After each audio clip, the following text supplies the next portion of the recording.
Ada moved to Lagos, she thought her biggest challenges would be the traffic, NEPA, and finding a decent job.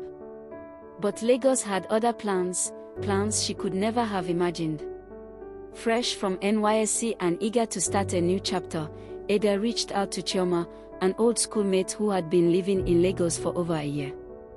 They were never the closest of friends, but Chioma seemed happy to help. Housing on the island was expensive, but Chioma had a surprisingly beautiful two-bedroom apartment. Tiled floors, large windows that spilled sunlight into the rooms, and a small balcony that offered a view of the busy street below. To Ada, it felt like stepping into a dream. Chioma lived like someone who had Lagos figured out. Expensive wigs, designer bags, and brunches in places Ada had only seen on Instagram. Whenever Ada asked what Chioma did for a living, Chioma would laugh softly and say, "Ada, relax. Lagos will teach you." Ada tried not to ask further. She was too busy sending CVs, hoping for a call that never seemed to come. Then, one Friday evening, Ada finally met the man behind Chioma's soft life. Chioma got a call just before sunset. "Chief is downstairs," she said, smiling like someone about to unwrap a gift. She dabbed her face with powder, adjusted her wig, and told Ada to follow her.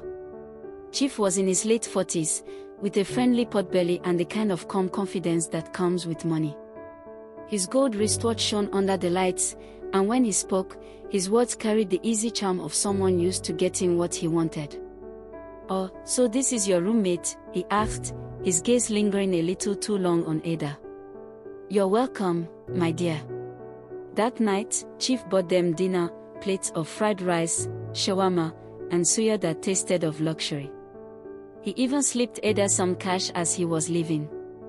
"For data," he said casually. Ada hesitated but took the money, telling herself it was nothing. The next day, a message popped up on Ada's phone. It was Chief.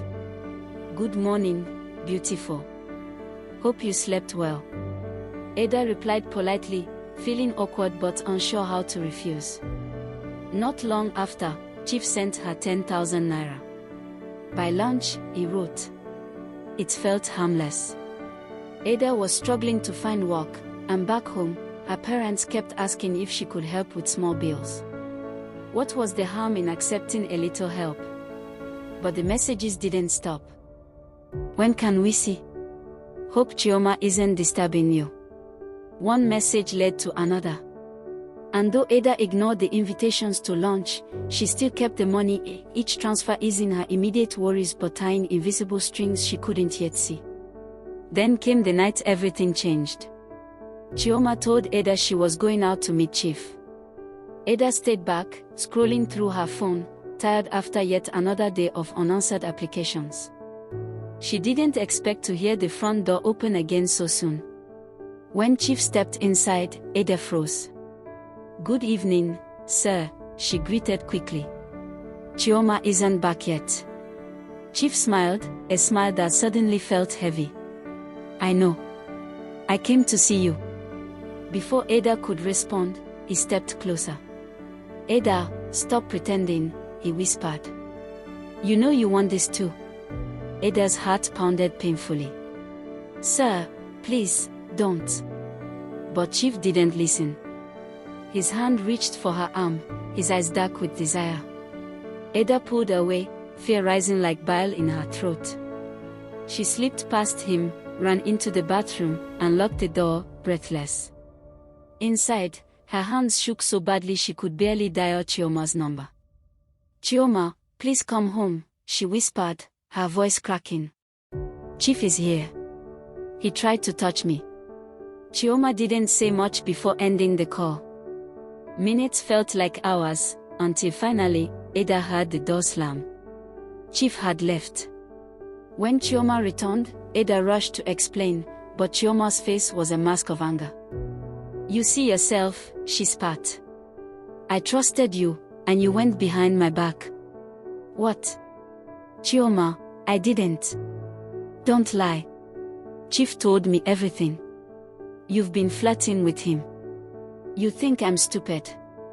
Ada felt tears slide down her cheeks. Chioma, I swear. But Chioma wouldn't listen. The bond they had as old schoolmates vanished in seconds. That night, Ada packed her clothes into a small bag. She left the apartment that had seemed like a blessing just weeks before. She moved into a small single room on the mainland, smaller, hotter, and far from the soft life. But for the first time in days, she felt safe. In Lagos, Ada learned a bitter truth: sometimes, the price of soft life isn't money, it's your dignity. And no amount of comfort is worth losing that.